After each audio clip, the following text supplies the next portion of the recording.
I really appreciate the opportunity given to me, and I'm going to put my best foot forward to try to bring the country out of a dark space in football. Yeah, you've been national coach already at junior levels, under 17s and under 23, I think. How different, stroke difficult is this one in comparison? It's because of where the team is coming from, I guess. It's an all-time low with us coming out of the World Cup in the Caribbean phase. It probably only happened a couple of times in our history.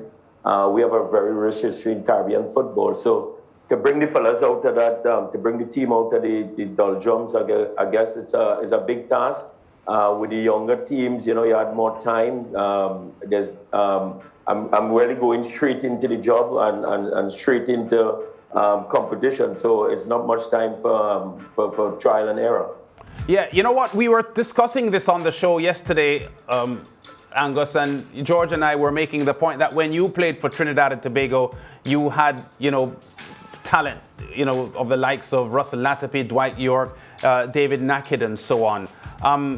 Trinidad and Tobago's current crop not looking to be anywhere in that league. I know you have some talent like Molino and Garcia and so on, but how good talent-wise is this team that you're about to preside over? I think the team just lacking confidence, to be honest. Yeah,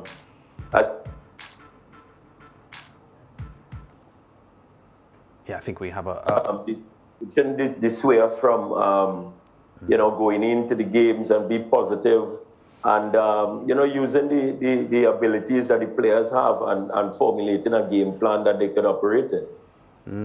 Yeah, Angus, congratulations once again, and I certainly wish you all the best.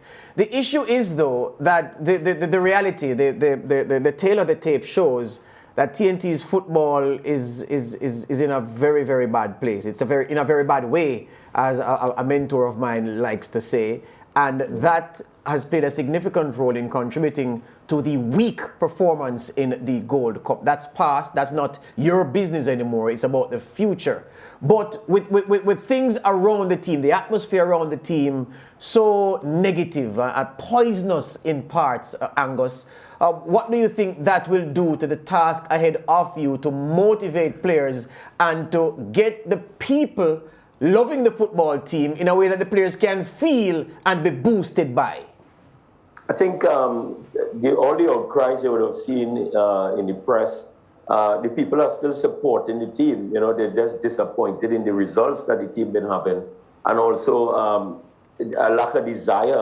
The fans tend to think that they're seeing with the team, and also we as society tend to compare a lot. And when we look at the strides Jamaica making with the type of players that they're coming in, it tends to, and some of the other territories having players who born on the outside and coming in, you tend to look down on yourself a bit. So I ranked 28 when we were playing, and now we 100 and who knows what, So it shows by the statistics and all, we have been on a steady decline, and the only place it could go now is up. Angus, I watched a few of the World Cup qualifiers, and the thing I left with after looking at TNT was that the team was unfit, physically unfit. You know better than us that no matter how good you are and how much you know the football in your brain, if you make a sprint and your chest starts to fry, you can't make the recovery run, you're going to be in trouble. And I can see your opponents already planning to outwork you. So the question for you on this day, Angus Eve, with the time you have, how can you get this team fitter? How can you increase those levels 10, 15%? Tactically, we'll have to improve the team with the tactical fitness of the team. Because George, you rightly said, I want to just point out, at the point in time when the boys were going through the World Cup campaign, a lot of our players playing in the United States, and that league was not functional at that point in time. We have very, very few players playing in Europe. And also, our league has none of the leagues have been playing for more than, almost 2 years now in Trinidad. So I think now that some of the players are actually in season, you will see that they are a bit more fitter. So I think that, the tactical fitness of the team is what I'll be working on, because there's really no time to work on physical fitness. Finally, the normalization committee is the entity that you have to lean on for the support. Have you put down on paper and submitted to them the list of things that you want or facilitation that you like to see created for you to get this job done successfully? Yeah, it's made a little bit more even difficult, George, but my stuff is already on paper. I've handed it in since yesterday. I haven't slept in 2 days. You can see my eyes, they're bloodshot. Yeah. But because we had to do a lot of organizational work and stuff like that. Also, we are in a pandemic in Trinidad where people can't move as free as they used to move before. So there's a lot of challenges, but as I said, I said in previous interviews, I accepted the role, knowing the challenges going forward, and I'm going to make no excuses about the job that I have to do in the time that I have to do it. Yeah.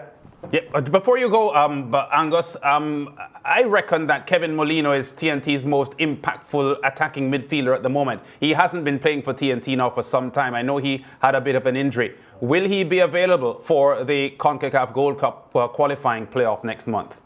Me and Kevin already spoke, and I would say yes. That's good news. Yep. That's good news. I have to say that. Angus, again from SportsMax, we congratulate you. We've been, associates for a very, very long time. You've all been very impressed with your work as a Trinidad and Tobago, first of all, footballer, and then, your coaching acumen since then. And we wish you all the best. Thank you, fellas. I know thank you for the continued support, and I hope to make not just this country, but more the Caribbean, because Trinidad and Jamaica have always been the shining light in football for the Caribbean. Yeah, and bad news last night, George, because the 3 Caribbean teams that were left in the second round were out: St. Kitts and Nevis, Haiti, and Curacao, who are the reigning Caribbean champions, knocked out. And, a disappointment there from that standpoint. But the news from Angus Eve is that Kevin Molino looks to be on and ready to return to the TNT lineup. And we wish them the best of luck. Back with more on The Zone after this.